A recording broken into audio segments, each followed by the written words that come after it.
Wes langsung pukul mundur kan lo. Kepukin kan lo. Terus kepukin. Tuan. Kondisi para pemain Persebaya pasca tragedi Arema di Kanjuruhan pada Sabtu 1 Oktober 2022 akhirnya terungkap. Bahkan sempat beredar video yang menyebut para pemain Persebaya dihadang oleh massa diduga pendukung supporter Arema FC. Dalam video yang diunggah akun Twitter @green_not27 tampak massa melempari mobil dengan batu. Sedangkan polisi yang berada di luar terlihat mengamankan massa agar tidak menghalangi mobil. Mobil tersebut diduga mengangkut tim Persebaya setelah melakoni laga lawan Arema FC yang kick off pukul 20.00 hingga 22.10 waktu Indonesia Barat. Tim Persebaya kembali ke Surabaya setelah berhasil menang atas tuan rumah Arema FC dengan skor akhir 2-3. Kerusuhan setelah laga tak terelakkan pasca supporter Arema FC masuk ke dalam stadion. Akun Twitter @green_not27 yang mengunggah video tersebut menulis doanya untuk Persebaya agar selamat sampai tiba di Surabaya. Diketahui setelah sempat tertahan di Stadion Kanjuruhan, rombongan Persebaya sudah tiba di Surabaya dengan selamat. Saat insiden Arema kontra Persebaya, rombongan tim Bajul Ijo ternyata sempat tertahan beberapa jam di Stadion Kanjuruhan.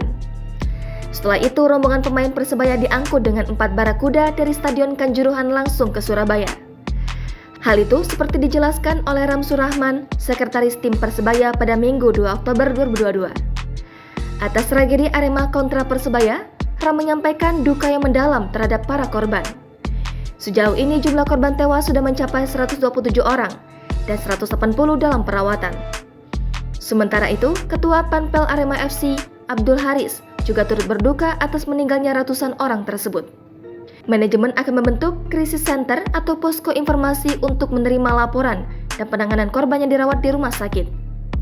Haris minta maaf sebesar-besarnya kepada keluarga korban. Menurut Kapolda Jatim, Irjen Pol Niko Avinta, korban tewas sebanyak 127 orang, terdiri dari Aremania dan polisi. Puluhan orang dinyatakan meninggal dunia di stadion dan sisanya meninggal dunia saat perawatan di rumah sakit. Diko melanjutkan kalau para supporter pergi ke satu titik di pintu keluar, antara pintu 10 atau pintu 12 lalu terjadi penumpukan supporter. Saat penumpukan itulah ada yang sesak nafas dan kekurangan oksigen, tim medis dan tim pergabungan sudah berupaya menolong di dalam stadion. Petugas segera membawa korban ke rumah sakit terdekat mulai dari Rumah Sakit Wafa Husada, Rumah Sakit Teja Husada, Rumah Sakit Umum Daerah Kanjuruhan, serta rumah sakit di Kota Malang. Bupati Malang, Sanusi mengatakan Pemkab akan menanggung biaya perawatan para korban. Sanusi meminta rumah sakit langsung menangani korban tanpa memperhitungkan biaya. Insiden Arema kontra Persebaya dipicu oleh Aremania yang masuk ke dalam lapangan untuk mengejar pemain dan ofisial Arema FC. Polisi sempat mengimbau Aremania untuk kembali ke tribun, tapi massa semakin anarkis sehingga menyebabkan 2 polisi meninggal. Kemudian polisi menembakkan gas air mata ke arah massa. Mayoritas Aremania yang meninggal di rumah sakit karena kondisinya memburuk setelah kerusuhan terjadi. Para korban mengalami sesak nafas dan terinjak-injak karena panik akibat tembakan gas air mata.